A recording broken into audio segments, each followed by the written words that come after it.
What's up, guys? It's Brent with Lykins Motorsports. We are had a little bit of a hiccup on putting our camera heads together this past week. So I did measure all my install heights, or not all of them. I got a good preliminary measurement, and that's really the first step that you have to take when you're assembling a new set of heads that you not familiar with or have been machined or refreshened or whatever. So after all the machine work is done, your valve job and guides honed and all that sort of thing, in order to get the correct valve springs, you have to take a valve spring height measurement, an install height measurement. And that is essentially just the surface from where the spring sits to underneath the part of the retainer. Let me get a retainer. So from the part where the spring sits to underneath the valve spring retainer. And obviously you can adjust that up and down to fit whatever valve spring that you use. But you have to get that initial measurement to go through the pick and choose process to figure out which valve spring you can use. So install heights are going to be different for this head between the intake and exhaust. I had settled on a PAC 1243 valve spring, which would give me about 240 pounds on the seat and about 625 on the open side for use with the camshafts. These are solid roller camshafts. There's no hydraulic anything to it, and just set the lash, but they can be a little on the aggressive side with there's a whole list of new cam lobes that I had comp cams do for me for the camera stuff. And you just need a little bit of spring load. The valves are really chunky. These, again, 350 on the intake side, 900 on the exhaust side, and you just need some spring to control everything. This is not going to be a high RPM engine, but again, we want to keep everything in check. So that's the first step, is to get our install height. What happened was I ordered the 1243 spring, I ordered a 536 retainer and an S119 spring seat and some locks.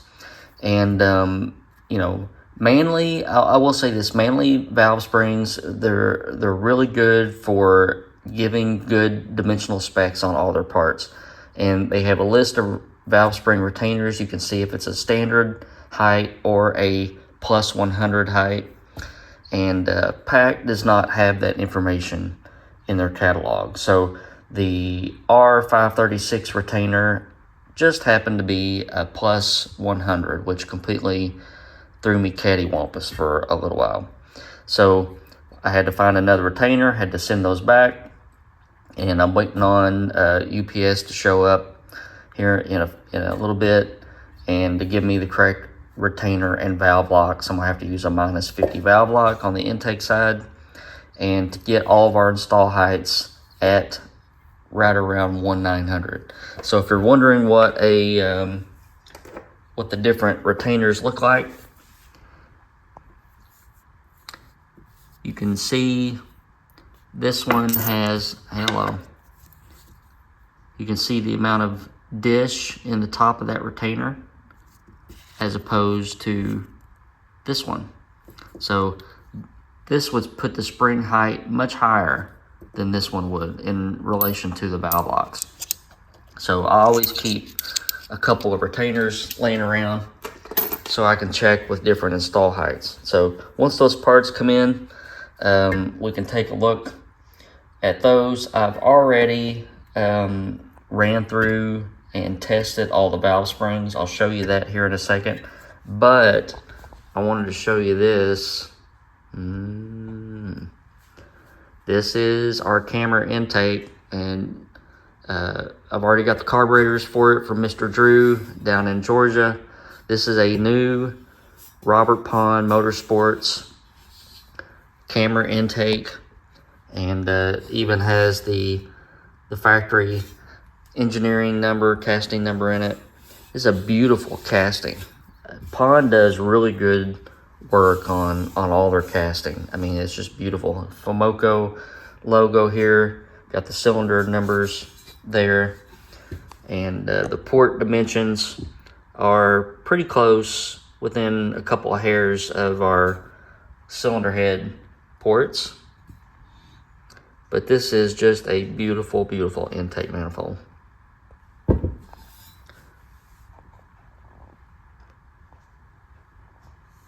Got our water neck, flange, and some water, looks like some water temp bungs there. Vacuum port here. So, beautiful piece. All right, let's take a look at our valve springs. I'll show you some information there. All right, here's our pack valve springs. These show that at 1,900 install height, they have 240 pounds on the seat, and at 700 lift, they got about 625. This is a fresh set of springs. They were made just a couple weeks ago. But I go through and I measure all the spring loads as they sit.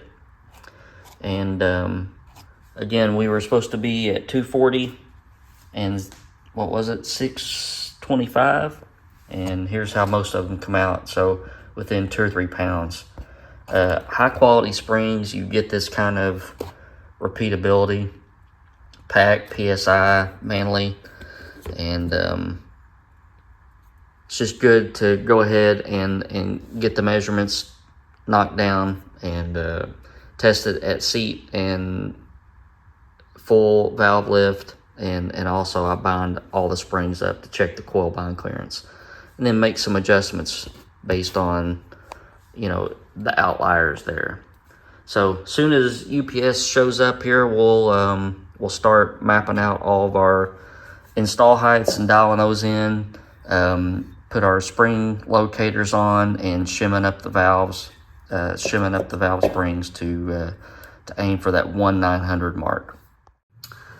All right, so UPS came and I am in the midst of setting all this up. So remember, engine building is all about making up your mind what you want and then setting everything to that. So 1,900 is the install height that we're aiming for.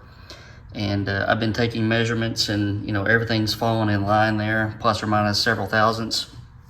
So the difference between the exhaust side and the intake side is quite a bit, actually. So this is not uncommon. I'm using the same retainer on each side, but I'm using a -50 lock on the exhaust side and a standard lock on the intake side. So sometimes you get lucky and you can blow through the heads and they don't need any shims and they don't need any special lock provisions or whatever. And sometimes you have to make your money's worth and mix and match parts. So pretty much all the shims under the spring locators are the same. A couple of them got 15 thousandths, but for the most part, we've got our procedure down pat. So we're using pack spring locators and Manley valve seals. Again, I can't thank enough for Manley making these valve seals. They're Viton valve seals. You do not have to beat these things on with a hammer. If you're beating your valve seals on with a hammer, I think you just have the wrong seal.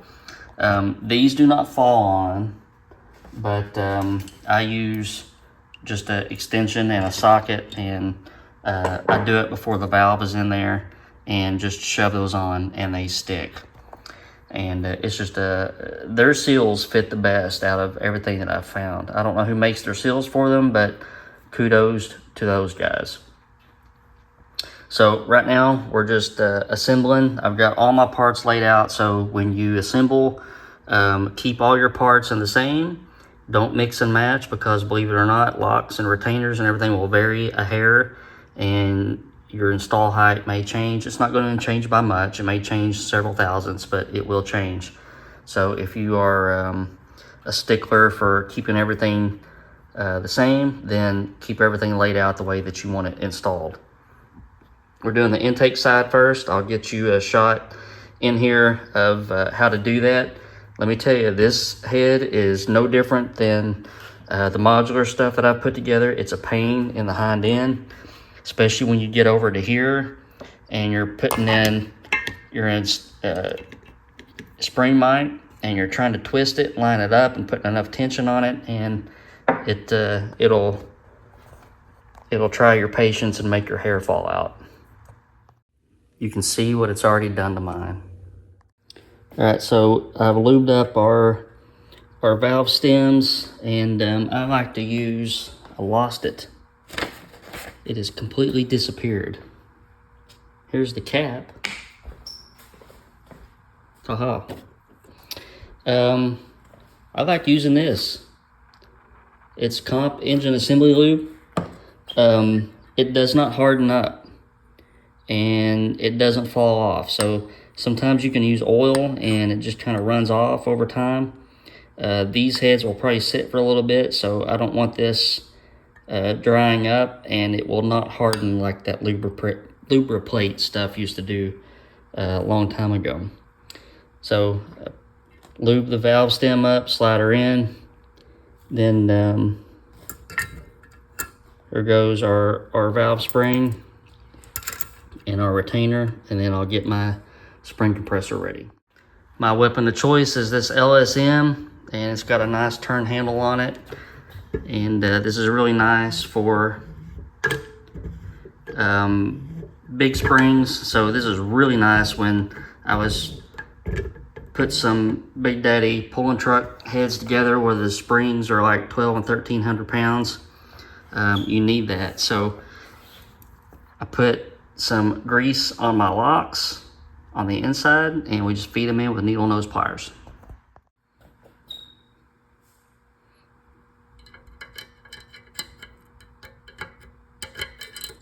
Well, you get a lot of that, and it's gone.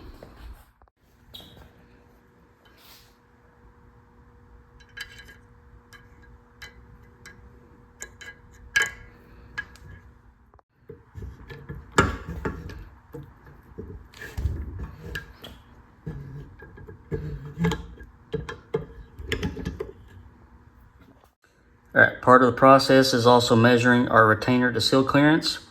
We've got 850, our cam is 700 lift, so we got plenty of clearance. So tedious process, but there is an assembled head. So again, pack spring locators, pack springs, pack titanium retainers.